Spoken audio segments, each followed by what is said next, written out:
Hey TTC, what's going on everybody? Iceman coming back to you. Hope everybody had a good week. I was not able to make a video about East Carolina. I regret that fact, but life gets in the way sometimes. I don't have really a lot to say about that game, except I'm glad we got the win, got back on track, got some momentum going with this big game we have coming up. Tip my hat to East Carolina. I've said before, and I'll say again, and I'll say in the future. They're a very good team. They kind of have that non-Power 5 conference perception against them, but they are a really, really good team. The results they put on the field over the past several seasons demonstrates that fact. So, nothing but respect for East Carolina. I'm not as put out as some people have been about only being a 10-point margin of victory, because like I said, I have a lot more respect for ECU as being a great team than some others do. And also, I don't think that blowing out what's supposed to be, quote-unquote lesser competition is as impressive or proves as much as some national pundits say. I'm not just saying that because we had a more narrow than expected margin of victory over East Carolina. I said the same thing last season when we finished up our SEC conference schedule against Florida, and then we went in and mollywopped Coastal Carolina by about 70 points, I think it was. Our scouting report going into the Clemson game was just the same as it was coming out of the Florida game. That didn't prove a lot. Although I was glad to see that victory to an extent. Anyway, so that's about the deal with that. Sam, I hope you made it to the game. I hope you had a good time. I hope that Carolina fans there welcomed you with friendliness, and you and your group had an awesome time. Moving on to the Georgia game. This is our monster coming up this Saturday. My initial thought on that is that it's going to be I think a better and closer game than a lot of the predictions I'm seeing, for the simple fact that we're a better team than we demonstrated week 1. And I don't mean that as any disrespect towards A&M. I've given my congratulations to them. I have nothing but respect for them and the awesome game that they played, and the fact that they put an ass whipping in embarrassing proportions upon us in our house on a week 1 national television. But all I'm saying there is that we're a better team than we played in week 1, and to an extent I think that the Georgia victory over Clemson is kind of inflated a little bit. Not that I'm trying to take away anything from that victory from Georgia. I think they played a great game. I think they're a great team, and they're a hell of a beast coming towards us on Saturday. So I'm not trying to just talk shit or be disrespectful or anything like that. I'm just saying that I think there are some things that were in play there that kind of made the victory look a little better than it actually was. One of those is Clemson's offensive inexperience, and that's an advantage that you're not going to have over us. How much of a role that may play, we'll have to see. But when you look at Clemson's 11 starters in that game, I think at least 7 or 8 of them had 3 or fewer previous starts. So that's not going to be the case Saturday. We have a very stout, experienced, very good offensive line who kind of played like crap week 1, and I'm sure they've heard about that quite a bit for the past 2 weeks. So they're going to be motivated to redeem themselves, and they're just better than Clemson's offensive line was week 1. So there's that. So I think that's going to kind of start a situation that will build upon itself. And secondly, Dylan Thompson may not be the most experienced guy ever, but he has a hell of a lot more in-game experience than Cole Stout did. So he's not going to come in, and it's not going to be a hostile environment, which I've said before, I don't think that home field advantage matters as much as some people say. But when you're dealing with an inexperienced team, it can get in their heads. When they have a hostile crowd screaming in their faces. So that's not going to be a factor. Dylan Thompson is a lot more experienced than Cole Stout was. And we also don't have a senior running back making his first start as Uncle Lou said, all I need to know about him is he's a senior and he's never started before. That kind of tells you the story about DJ Howard, I believe it was. But that's not the case with Mike Davis. He's one of the better backs in the country. Some have mentioned him among dark horse Heisman candidates. I think that's a little bit of hyperbole, but that's just me. But the point is, he's a heck of a lot better than the running back that y'all faced in week 1. So that's not going to be an advantage that y'all have. Again, also, in terms of Georgia's defensive performance, the front rush of front 7 was able to mask some of the weaknesses in the defense, which is the secondary. And if we know anything about Carolina, one of the best things that we do is toss the long ball.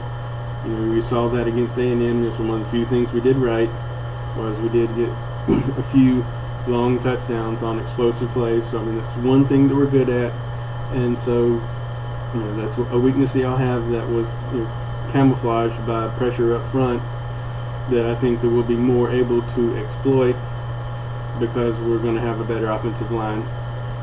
So, long story slightly shorter, I just think this is going to be a better game. Flipping to the other perspective, Todd Gurley is an absolute monster. He's going to get his yards. I'm not going to say that he's not. I'm not an idiot. I like to think I'm not an idiot. So I'm not going to come on here saying ridiculous things like, we're going to hold Todd Gurley to 70 yards. It's just complete and utter idiocy. And I would be very, very, very surprised if he's held to 150, to be honest with you. If that were to happen, I would be just as shocked as anyone else. So there's that. He's going to get his yards. He's going to hurt us. There's just no getting around that. I'm a little bit encouraged by the fact that 2 of Georgia's better receivers aren't going to be playing. Not that I ever wish injuries upon anybody, but it's just part of the game. And there was actually just a story earlier today that a 3rd receiver is not playing. I think he has about 5 career catches, so I think whether he plays or not is kind of inconsequential. But just mentioning that is something that I've heard. I think that we can let Hudson Mason try to beat us a little more, because we're going to have to do what we can to not get absolutely destroyed by Todd Gurley and the rest of the running game. I haven't seen a great deal that impresses me very much about Hudson Mason. Granted, you guys didn't need him week 1, fair enough, no argument there. So that's not really a good judgment for or against Mason. The bowl game last year, he looked alright, a loss.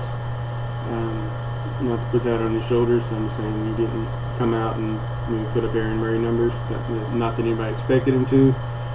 So I don't see Georgia being an offensive or passing juggernaut. Against our secondary maybe, but I would like to think that's not going to happen. But long story slightly shorter, which I say again because I keep dallying. I think that our offense can match Georgia's defense, or Georgia's offense score for score to an extent.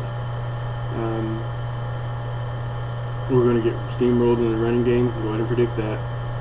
Go ahead and, Georgia guys, you hear me loud and clearly saying that. Don't come on here saying that I said ridiculous things about how we're going to shut you down and then we're going to go and win the SEC and win the playoff, blah, blah, blah.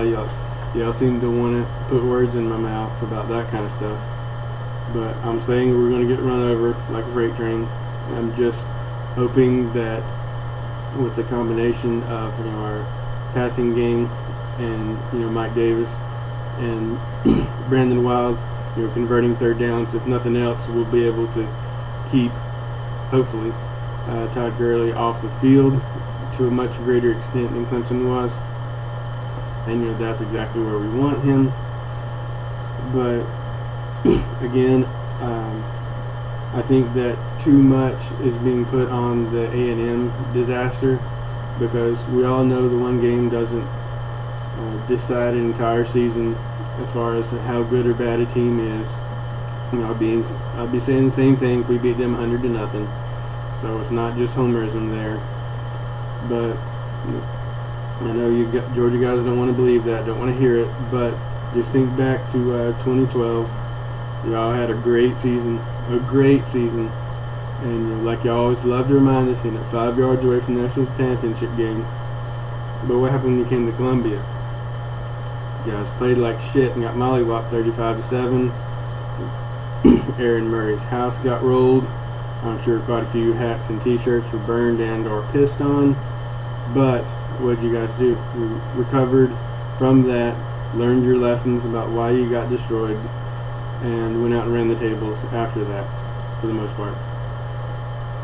So, I mean, that's just an example of, your own team come out and playing like shit in one game, and then being able to turn it around for the rest of the season. We're capable of doing the same thing, hopefully. I don't see statistically a great improvement in the defensive performance. So, trying to wrap this up, there's not really a lot to say other than that. I think special teams are about a wash. Our offensive job will be, to score when we can, but more so to keep Todd Gurley off the field. And our run defense is going to be porous. It's going to be probably an embarrassing number of rushing yards surrendered. But if they can just keep Georgia out of the end zone enough to score points, I think we'll be in good shape. All of that nonsense being said, I feel obligated to offer a prediction.